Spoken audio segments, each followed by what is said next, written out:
We found it! The Holy Grail! Praise be!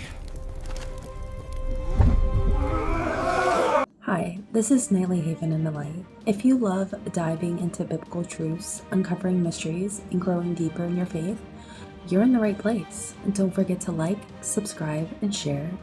And let's step into this together. If the Holy Grail were real, truly real, you would expect history to be clear about it.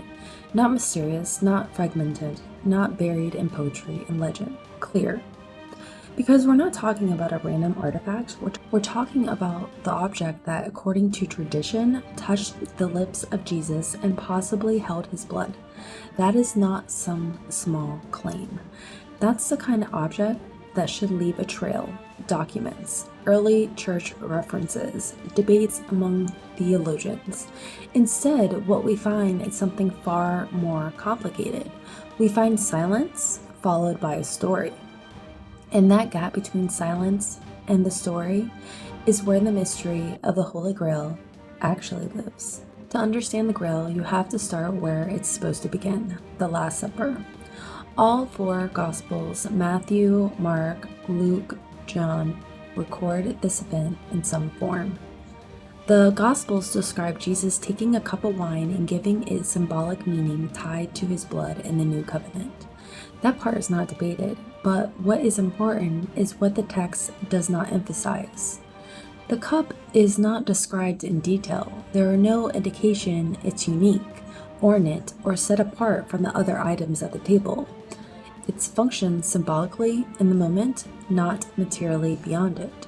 After the Last Supper, the narrative moves quickly towards the arrest and crucifixion. The cup disappears from the story entirely. No disciples recorded as preserving it. No instruction is given to protect it. No early Christian writing or anything outside the Bible mentions its survival. For something later considered the most sacred object in Christianity, its complete absence from early documentation is difficult to ignore. This is where the conversation gets more grounded. The earliest Christians were not focused on preserving physical relics tied to Jesus' life. Their emphasis was overwhelmingly on his resurrection and the spread of his teachings. When relics do begin to appear in Christian tradition, bones of martyrs, fragments of the cross, it happens later, as the church becomes more structured and geographically spread. Even then, the cup from the Last Supper is never central. Why? Because the meaning of the cup was already being practiced through communion. The act replaced the object. The ritual carried the significance forward without needing the original item. In other words, early Christianity didn't lose the Grail. They never tried to keep it. The Grail doesn't emerge from theology, it emerges from literature.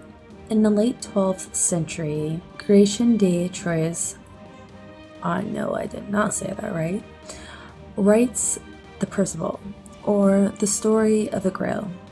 This is the first known appearance of the Grail in recorded history. But in his version, the Grail is not explicitly the cup of Christ, it's a mysterious object carried in a procession, described with a sense of wonder, but not clearly defined. That is crucial. It leaves room for interpretation, and later writers take full advantage of that. Within a few decades, other authors began reshaping the Grail into something more Christian. They connected to the Last Supper, to the crucifixion, and to divine power. The object evolves from a symbol, from writing, into a sacred relic.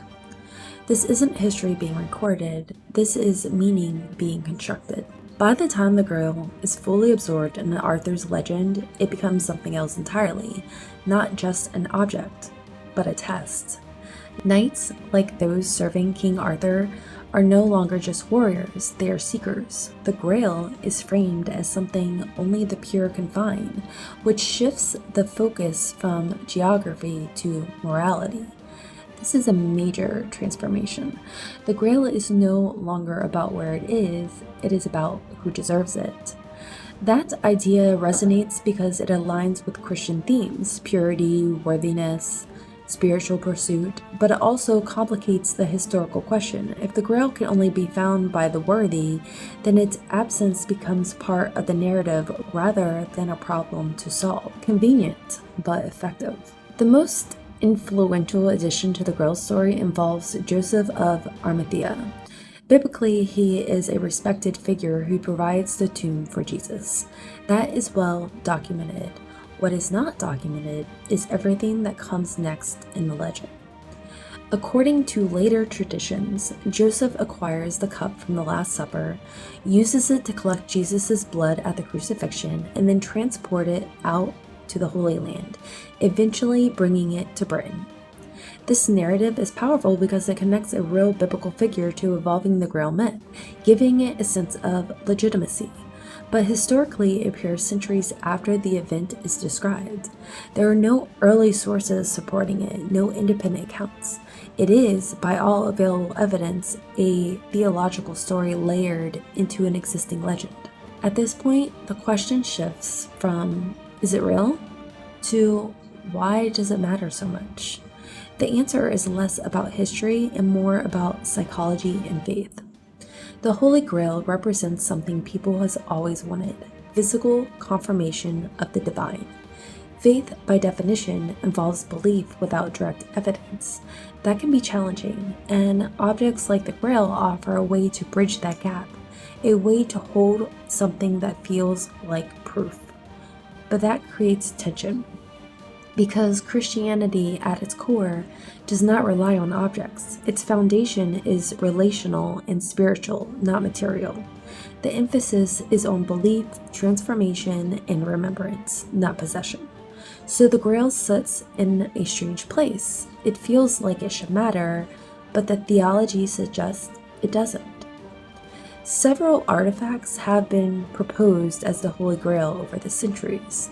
The most well-known is the chalice housed in Valencia, Spain, often referred to as the Santo Cáliz. Some historians argue that parts of it could date back to the 1st century, though that alone does not confirm its connection to Jesus. Other objects, like the Antioch chalice, were once believed to be the Grail, but was later identified as a different type of item, the pattern is consistent. An artifact gains attention, a theory forms around it, and then further study complicates or disproves the claim. There is no consensus, no verified chain of custody, no definite proof. So, where does that leave us? Historically, there is no solid evidence that the Holy Grail, as an object preserved from the time of Christ, exists. Biblically, there is no instruction to find it, protect it, or venerate it. Culturally, it has become one of the most powerful symbols in Western history. That combination is rare. It means the Grail is important, but not in the way most people think. It's not significant because of what it is. It's significant because of what people have made it into. And maybe the most uncomfortable possibility is this. The world didn't lose the Holy Grail. It created it. Not from nothing, but from a moment. A real moment. A cup shared. A covenant spoken. A sacrifice made. And instead of holding onto the meaning, history built a legend around the object. So after everything, the history, the legends, the searching, we're left with a truth that's both simple and easy to miss. The Holy Grail may never be found as an object. There's no clear evidence it was preserved, no verified path through history, no certainty that it exists in the way stories have imagined it. But what it does represent, that has never been lost.